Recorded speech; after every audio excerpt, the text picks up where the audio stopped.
Okay, this video I'm going to try and walk through the connections between the waveform that we looked at in the previous video and some of the properties that we're interested in when we're describing waves, and specifically how we can measure them from the waveform, from what we know about sound, and from what we know about the relationships between these properties. So we're going to start with a waveform like this. And let's just remind ourselves of some of the things that we see here. Remember that the horizontal dimension is time, generally measured in seconds. Vertical dimension is pressure. Now, there are various ways that we can actually measure pressure, different types of units we can use, and these are discussed in the textbook.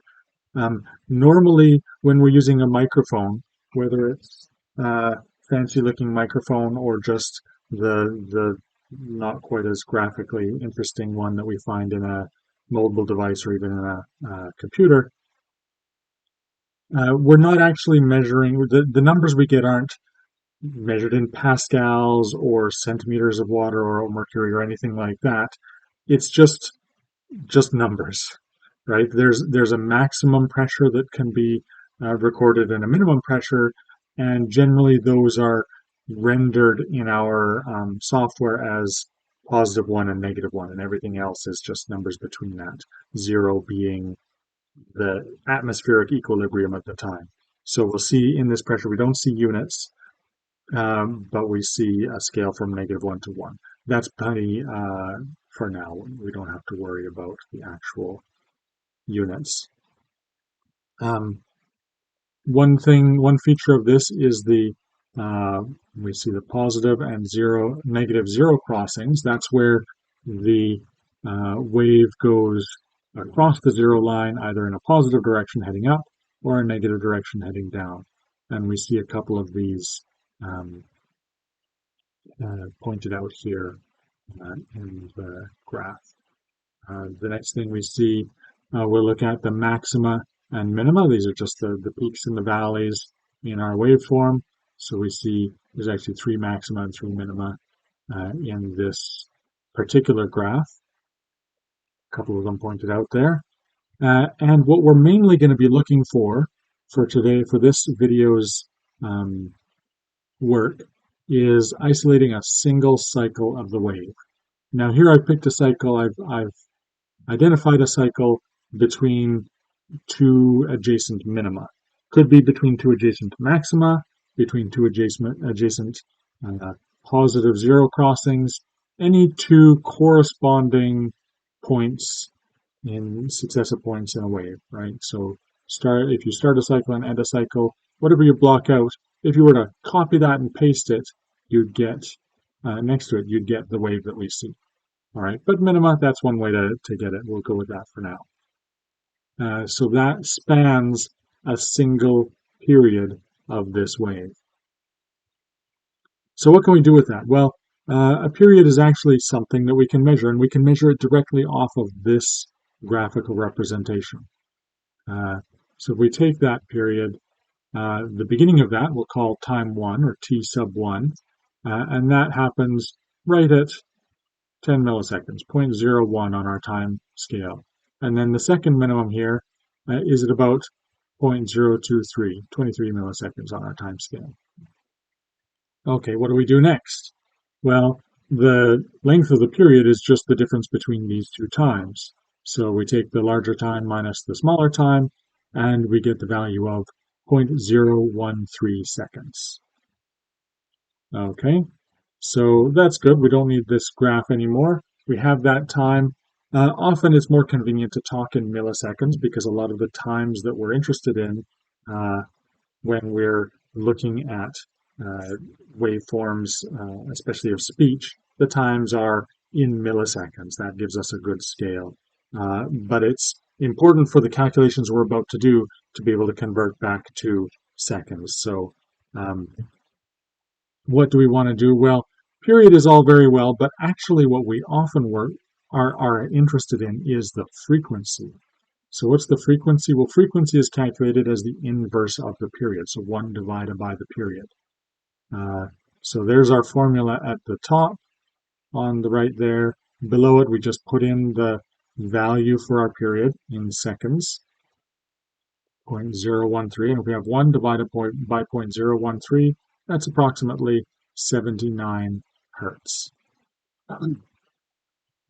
Okay, now that's good for frequency and period. They're almost mathematically almost the same measure. They're just the inverse of each other. So there's nothing else involved in calculating one from the other. If you know the period, you know the frequency, and vice versa. Mathematicians say if you know one, you know the other. Of course, we have to do this calculation, but we don't have to draw in any other measurements or anything like that. Now, that's not quite true for the next thing that we want to look at, which is looking at wavelength. And this is going to involve frequency or period. We can actually do it with either. I'm going to use period here just because it's a little more straightforward. And this also involves the speed of sound. Now, two of these things are very difficult to measure. Speed of sound is difficult to measure with the sort of equipment we have lying around, and wavelength is difficult to measure.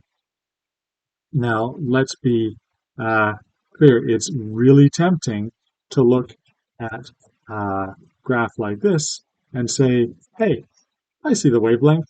It's just the size of one of those cycles.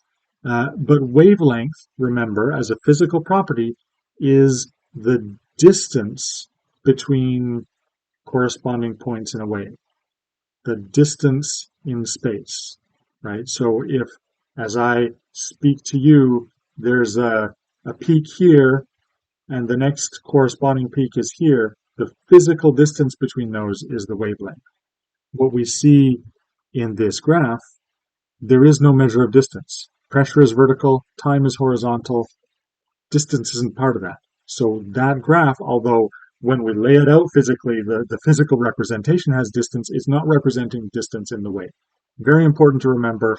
I know that's a bit pedantic, or it may seem a little pedantic, but it's quite crucial, right? Wavelength is measured in distance units, like meters, and we don't have meters on that graph. Okay, so what do we do? Well, let's go back to, let me see. Here we go. Here is a formula that presents distance in terms of speed and time. Now, when we're dealing with sound waves, and particularly the kind of periodic waves that we want to deal with, we already have a measure of time, and that's the period of a wave, how much time it takes for a wave to cycle through one cycle. C is a common reference in physics for some constant speed. You'll often see it used to represent the speed of light when you're dealing with optical physics. But any constant speed. Now, the speed of sound isn't really a constant. It varies depending on what substance sound is going through and some of the properties of that substance. So if it's going through air, some of the properties of air will vary the speed of sound. But for the purposes of our calculation, speed of sound, we'll take it as a constant. And we do have a rough reference for speed of sound in a normal atmosphere, and that is 344 meters per second. So if we have speed of sound, and we can directly measure from our recordings the period of a wave, we can actually estimate or calculate the wavelength. So let's see what happens next here.